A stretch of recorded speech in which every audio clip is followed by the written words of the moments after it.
Bom, eu gostaria de desejar boa noite a todos os nossos telespectadores, internautas, seguidores do portal Boi a Pasto. Sejam todos muito bem-vindos. Eu estou muito feliz com a presença de cada um de vocês aqui. Quero dar boa noite também ao Mauroni Canguçu, pecuarista. Eu posso te chamar de ativista, Mauroni? Ou é um termo pejorativo? É um produtor rural. Não, mas assim, pela pecuária, nós trabalhamos dentro da pecuária, claro. O CPPS fala exatamente um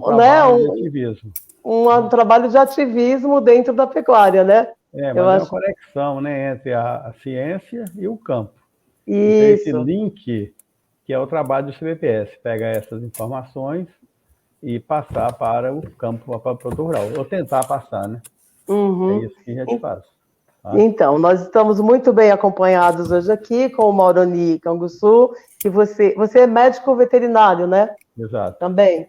E produtor pecuarista e dono da Fazenda Mona Lisa, né? Que foi considerada fazenda modelo, durante a COP26, né? Nós vamos falar disso daqui a pouco também. E o professor Rogério, né? O professor Rogério Martins Maurício, que é especialista em biotecnologia ambiental e pecuária sustentável. Seja muito bem-vindo também, professor. Obrigado. Então, como nós estávamos conversando agora há pouco ainda, em off, né, antes de entrarmos propriamente ao vivo, eu queria falar um pouquinho sobre por que nós colocamos esse título, né, essa chamada Live do Fim do Mundo, né? Isso partiu de uma conversa minha com o Mauroni no final do ano passado, uns dias antes ali do Natal, e lá pelas tantas eu falei para ele, foi durante um telefonema nosso, eu falei para ele, Mauroni, parece que a sensação que eu tenho é que estamos todos assistindo ao fim do mundo, né?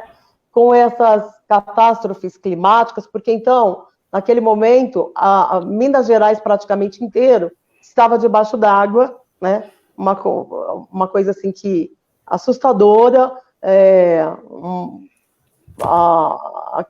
que deixa a gente absolutamente consternado e não sabe o que fazer, ou como ajudar, enfim.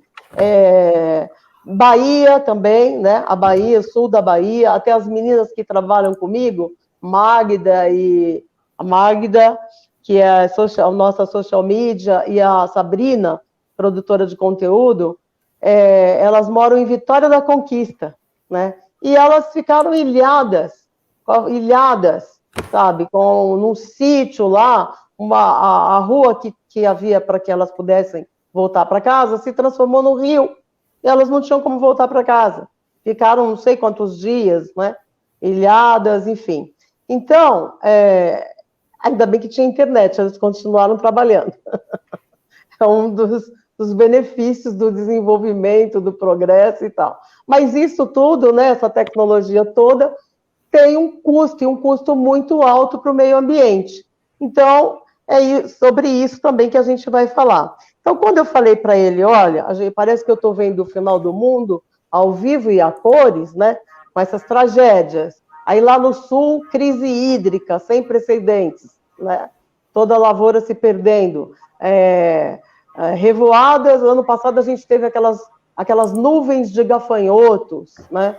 Depois eu ouvi no noticiário também não sei quantos milhões de besouros apareceram numa cidadezinha lá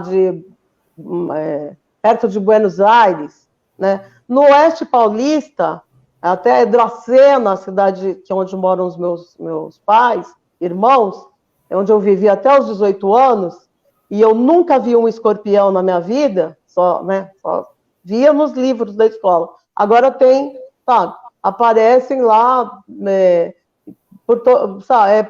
super perigoso, tem uma incidência grande desse bicho, inseto, eu nem sei como que é, professor deve saber. O escorpião é o que? É um aracnídeo. Eu pensei que fosse, mas não tinha certeza. Então, aí enxames desses escorpiões e que mais? Nuvens de pássaros, não sei, lá nos Estados Unidos. Então, aí eu citei tudo isso para ele e falou, isso chama-se eco-suicídio. Estamos vivendo um eco-suicídio. Oi? Como é que é? Então, aí, Maldoni, eu queria já entrar direto nessa pergunta. E responde para mim o que você me contou aquele dia. O que é eco-suicídio e há alguma possibilidade de se evitar isso? A gente ainda pode fazer alguma coisa?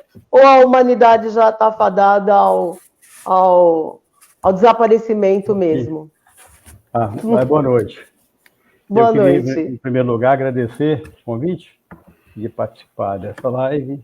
Eu acho que é um tema muito importante que diz respeito a todos, aos urbanos e aos rurais. A população toda envolvida nisso. Quando você questionou o fim do mundo, eu coloquei para você a questão da exaustão do uso dos recursos naturais. E com 7,2 bilhões de pessoas no globo, a barreira da sustentabilidade foi rompida. A humanidade está degradando mais do que a capacidade regenerativa da natureza. Esse completo desequilíbrio do ecossistema levou a isso. E isso, ao longo do tempo, se você degrada mais do que regenera, você leva à eliminação da humanidade. Tá? Mas aí nós falamos das tecnologias, das possibilidades, e já existem sinais de recuperação com plantios de floresta no mundo inteiro. Você me colocou naquele dia que isso era uma previsão que existia para começar a acontecer daqui a 50 anos e que na verdade, tinha sido, essa questão foi adiantada, né? Pelo exagero do extrativismo. Correto. A previsão de eventos que ocorrer daqui a 20 anos está ocorrendo agora. Então, foi antecipado. Justamente por essa agressão que esse capitalismo e esse uso de recurso natural, ele está antecipando esses eventos. E um cenário dos pessimistas, que eu te falei, em 100 anos nós ia ter graves problemas. Mas os otimistas mostra a solução clara. E existe solução já para manejar e trabalhar esses problemas. E um deles, que eu trabalho, é a pecuária sustentável ou regenerativa. Essa pecuária que sai do sistema extrativo, que o Brasil faz desde o descobrimento, que é só colher o recurso natural que tem. Então, extrativismo é isso. O produtor só pode. É uma pecuária mais rentável, para mudar para modelo sustentável, que é um modelo, nós chamamos de regenerativo. Sustentável com responsabilidade ambiental. Tem várias denominações. E isso começa a ocorrer um movimento muito forte no mundo inteiro. E a nossa fazenda Mona Lisa está há 20 anos já trabalhando já nesse sentido, essa volta para uma pecuária que sustenta ao longo do tempo. Bom?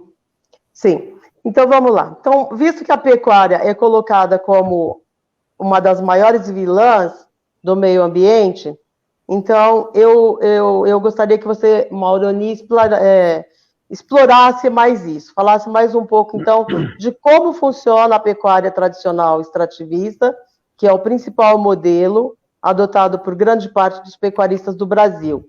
Qual o impacto que ela traz para o meio ambiente, que é que é gás metano, CO2, tudo isso nós já sabemos. Mas os níveis desses gases liberados pela pecuária são realmente capazes de provocar e aumentar o efeito estufa, que por sua vez causa o aquecimento da terra e, consequentemente, todas as tragédias que nós temos assistido por tabela? Olha, Marisa, não. Não, porque a pecuária evoluiu muito. Aquela pecuária antiga, do boi de ciclo longo, o boi ser abatido há 5 anos, então isso está mudando. Hoje o boi é abatido há 30 meses. E o animal, à medida que vai ficando mais velho, ele vai emitindo mais. Então, isso é perfeitamente dominado. Quem está fazendo a afirmação que a pecuária é causadora do efeito estufa não tem nenhum conhecimento de causa. Então, uma afirmação de pessoas que está só dentro dessa defesa do meio ambiente, mas sem o conhecimento básico. Porque a pecuária moderna... Pelo contrário, ela sequestra mais. A pecuária regenerativa, ela é completamente positiva em termos de sequestro de gases de efeito estufa. Então, é uma falácia, é uma falta de conhecimento e precisa levar essas informações aos meios de produção, porque o produtor rural às vezes fica meio apavorado, porque a nossa classe é uma classe de economia primária, e as informações chegam pouco no campo. O Brasil não tem um serviço de extensão que leva ao campo as pesquisas, não chega no produtor rural. E o produtor rural muito envolvido na tirada do leite, na criação de gado, e ele não tem acesso a essas informações.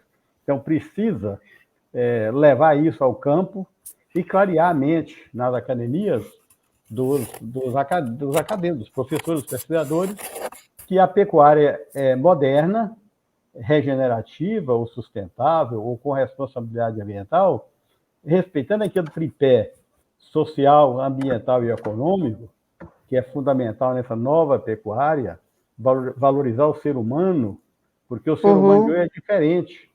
O vaqueiro hoje é um cara que tem acesso à internet, tem acesso a todo tipo de informação.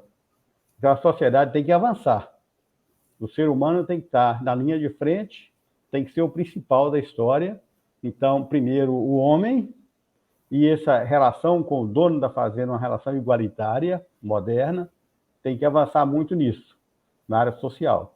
Na área ambiental, tem que respeitar o meio ambiente, porque é dele que nós tiramos nosso alimento. Nós vivemos do meio ambiente. E o negócio ser feito dentro do equilíbrio, um equilíbrio dentro da sustentabilidade, que permite o cara ganhar mais dinheiro, que tem que ganhar muito dinheiro, porque a vida moderna exige isso, esse consumismo desenfreado, ninguém consegue segurar.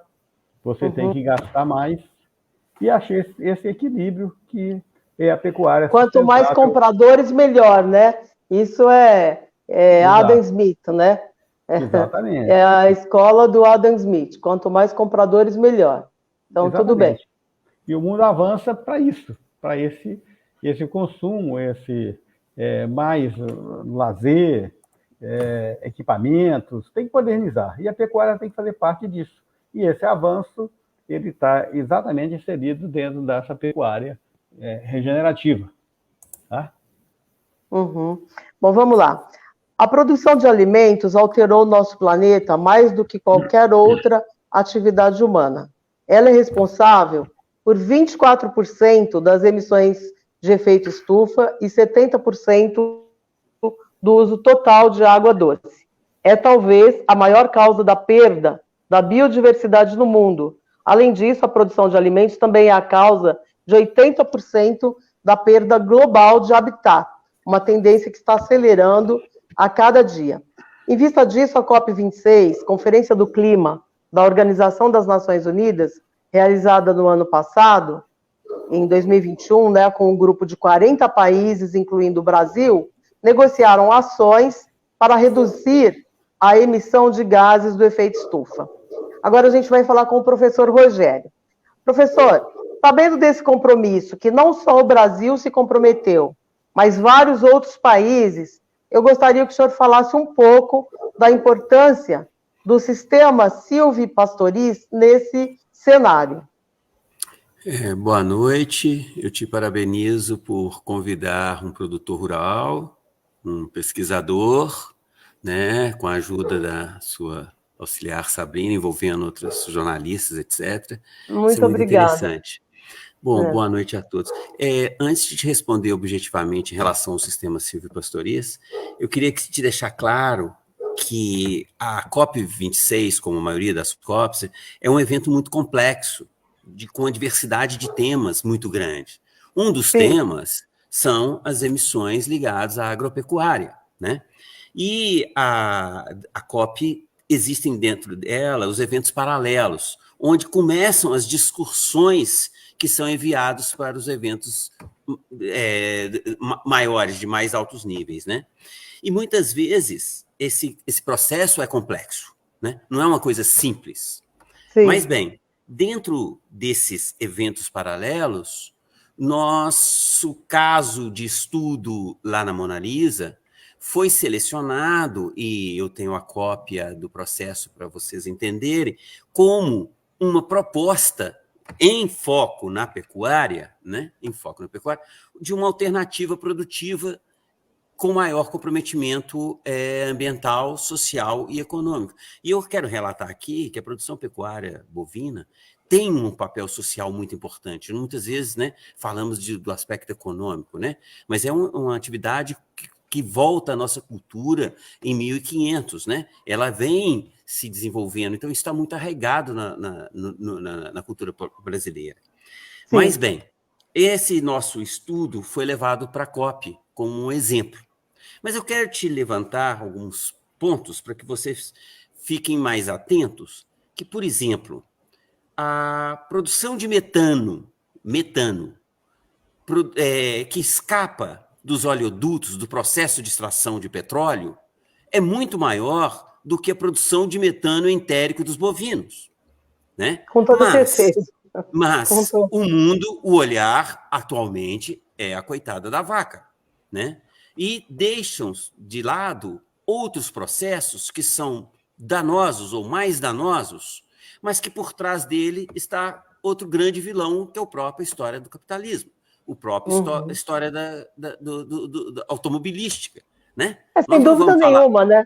Extração de petróleo, né? Os combustíveis fósseis, com toda certeza. São temas mais preocupantes, mas que no momento não é o foco, né? Então, depois do metano, da extração petrolífera, nós temos um outro grande problema, que é a matriz energética baseada no carvão mineral, que é extremamente poluente. Bom, o que eu quero chegar a vocês? Nós teríamos que ter níveis de preocupações até chegar no nível de preocupação da pecuária, que é o que a gente vai tratar aqui. Entendi. Né? Então, só para não alarmar as pessoas, como o Moroni falou, que o problema das mudanças climáticas é a pecuária. A pecuária pode ser um dos pontos, mas nós temos pontos até mais alarmantes do que Seria preciso fazermos um infográfico, né? Um gráfico mostrando, né? Onde é que onde é que a pecuária se encaixa dentro de todo esse cenário, né? Em que nível, né? Ela está de preocupação. Mas isso já está nos olhos da ciência, muitas vezes não está no olho da mídia, né? Isso, eu digo isso para nós mesmos. E nem no interesse financeiro do capital, né? Né? Então, existem momentos políticos em que alguns assuntos vão surgindo. Bem, então, eu já te falei do petróleo, já falei do carvão, e chegamos na pecuária. Obviamente, né, a saída dessa pecuária extrativista para uma pecuária sustentável, e eu vou focar o sistema silvopastoriz, e antes eu quero só te esclarecer o que nós chamamos de sistema silvopastoriz, que é a união entre o animal, obviamente, num extrato superior nós temos árvores, no plural, nativas, no plural, várias espécies. Depois, nós temos os arbustos forrageiros, que são uma infinidade de plantas, com altas qualidades em termos de produção de biomassa, de composição química e nutricional, que são muito pouco exploradas por nós. É o dito arbusto, é o mato, né, que todo produtor quer roçar. Depois, no terceiro extrato mais raso, mais rasteiro, nós temos as gramíneas forrageiras e as leguminosas rasteiras. Então, vocês já começam a observar da complexidade biológica desse sistema, né? Você tem 3 estratos. Mas, por que ele é interessante? Por que ele vem crescendo na América Latina muito? E por que ele é reconhecido mundialmente pela Agenda Global de Produção Sustentável, que é ligada à FAO, como uma alternativa sustentável? Primeiro, nós estamos mantendo a biodiversidade local. A Mona Lisa está preservando as árvores nativas, os arbustos nativos, algumas leguminosas nativas. Isso é muito importante num cenário de perda de biodiversidade. Bem, saindo da questão da biodiversidade, Por que, por exemplo, a crise da agricultura, por que nós estamos falando tanto de fertilizante? Porque ela é totalmente dependente de fertilizante químico. Para te dar uma ideia, o nitrogênio vem do petróleo, que é esgotável. O fósforo, nós não somos autossuficientes em fósforo. O fósforo no Brasil vem do Marrocos, da Argélia, né, para fertilizar as nossas terras. O potássio, nós já temos algumas matrizes. Então, a crise da pecuária, da agricultura, grande parte vai vir quando esses recursos se extinguirem. Voltando para o sistema silvopastoril, nós não entramos com fertilizantes químicos. Pelo contrário, a nossa bomba de fertilização são as raízes. Eu ia dizer isso. Isso é o capim, né? Que fixa nitrogênio na terra. Quando é uma leguminosa, né? Então, essas raízes que extraem nutrientes de camadas inferiores levam para as folhas caem e começa um processo de decomposição. Por isso que tem baixa entrada de insumos nesse tipo de sistema. Tá? E se for necessário, coloque fosfato natural, coloque calcário, que são rochas moídas. Né? Com isso, você não vai alterar. Aí vem a história básica da agricultura regenerativa. Primeiro ponto. Não disturbe, não remova o solo, não faça aração, não faça gradagem, deixe o solo. Esse é um princípio 1 da regenerativa. 2, manter sempre a cobertura vegetal. Como que se mantém cobertura vegetal? Através de uma taxa de lotação adequada. Não adianta o produtor querer ter 10 animais por cabeça se ele não tem uma produção de biomassa que sustente. Aí vem o processo de degradação. Terceiro ponto, 0 agrotóxico. 0. Vou enfatizar novamente, tanto a nível das plantas como a nível animal. Existem várias alternativas. Depois, nós temos que incrementar a biodiversidade. Sempre pensar nisso. Essa é uma riqueza que nós temos nos trópicos, que nós temos no mundo tropical e que nós temos que preservá-la. E, por último, dentro dos princípios da agricultura regenerativa, da pecuária regenerativa, é ser mais observador do mundo. Tá? Eu acho que muitas vezes o pecuarista consegue observar só se a braquiária dele está crescendo, se está amarela, se está verde, se precisa de adubar. E ele esquece de ter uma visão sistêmica da propriedade dele. É como se ele pegasse um drone e voasse para o alto da propriedade e conseguisse enxergar e observar para que lado que as águas estão correndo, para que lado que está mais degradado, e como que ele pudesse manejar de uma forma sistêmica. Né? Aí vem o ponto da regenerativa.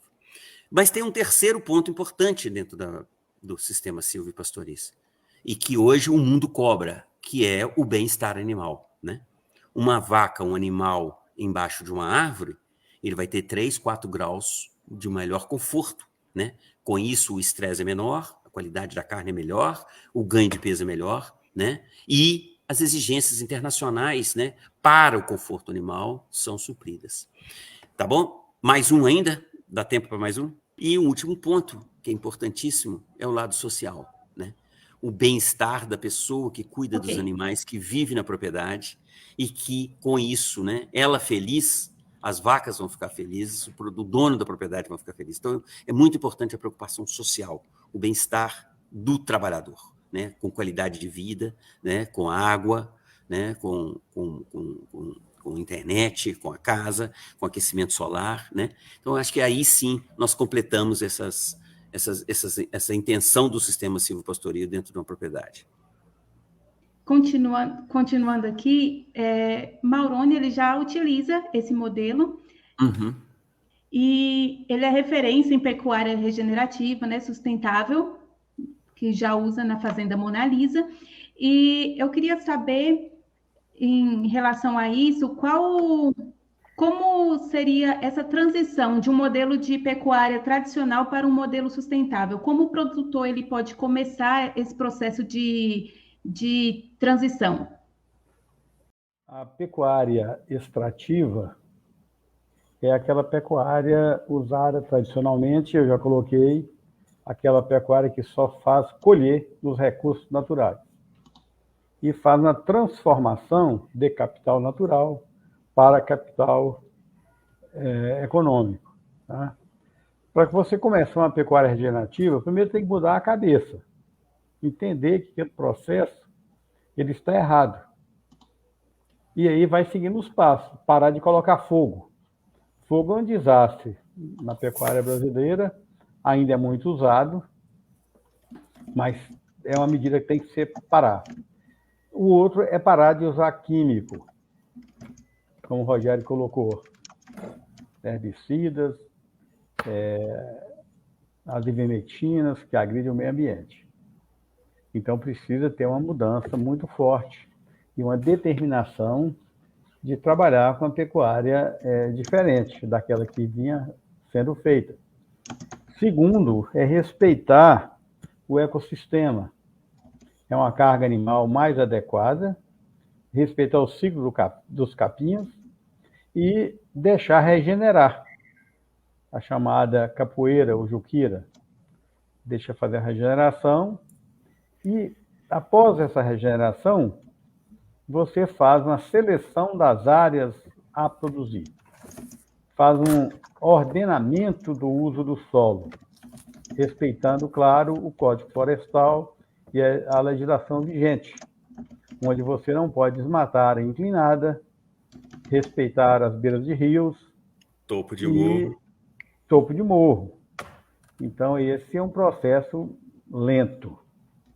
E aceitar que, no primeiro momento, a sua rentabilidade vai cair um pouco, porque você vai ter que usar, no caso aqui da Amazônia, 50% da área. Aí no sul, 80%. E transformar essa área em produção, no caso aqui 50%, e dobrar a capacidade dela, para você manter o mesmo rebanho e manter a mesma rentabilidade. Então, é um processo longo, tem que apoiar muito no tripé social, ambiental e econômico, como eu coloquei anteriormente, respeitar o ser humano, ser igual a seu funcionário, as pessoas são exatamente iguais, os negócios são diferentes. Então, tem que ter essa igualdade no relacionamento social. Achei esse equilíbrio. Respeitar o ecossistema, o meio ambiente, as plantas, as árvores, e manejar isso de forma que você vai ter uma rentabilidade maior nesse novo modelo e produzir alimentos mais sadios, mais sãos. Tá? E dentro do sistema, você tem um tripé na parte de produção animal, que é solo, planta, gado. Você tem que respeitar o solo, um respeito extremo. A terra tem que ser tratada com muito cuidado, com muito carinho. Você não pode meter grade, meter arado, meter fogo, de jeito nenhum. A terra é viva. Ela tem que metabolizar, ela tem que degradar a folha, a biomassa. Dentro da biomassa produzida, total, você tem que destinar a utilização dela 30% para o rebanho, 30% da produção da biomassa deixar na planta e 30% para a terra. A terra tem que comer também. Tá? Então, quando tem os processos... Gostei disso. É semelhante ao ruminante. Só no ruminante, o processo é muito rápido. Uma folha, quando cai no solo, na terra, ele é lento, o ciclo é anual. Então, a terra come muito devagar e o ruminante come mais rápido. Mas a terra tem que ser alimentada. Então, a terra é a base do sistema de produção. Como a família é a base da sociedade. Então, a terra está para a produção animal, como a família está para o social. Você tendo um solo fértil, só para me concluir esse tripé, solo-planta, você tendo um solo fértil, você vai ter uma planta vigorosa, seja ela qual for. Todo capim é bom, não tem capim ruim, não tem planta ruim, não tem árvore ruim. Todas são boas, umas são melhores. Dentro de um contexto de manejo de pastagem, você tem que ter pelo menos 3 passos diferentes para você manejar isso ao longo do ano. Tá? E a vaca não come capim, como todo mundo pensa que come. Ela come forragem. Aqui na Colômbia fala ramonear. A vaca ramoneia. Ela colhe a forragem que é composta de capim e de leguminosas, sendo que o capim fornece a fração mais energética e as leguminosas fornecem a fração mais proteica. Né? Então,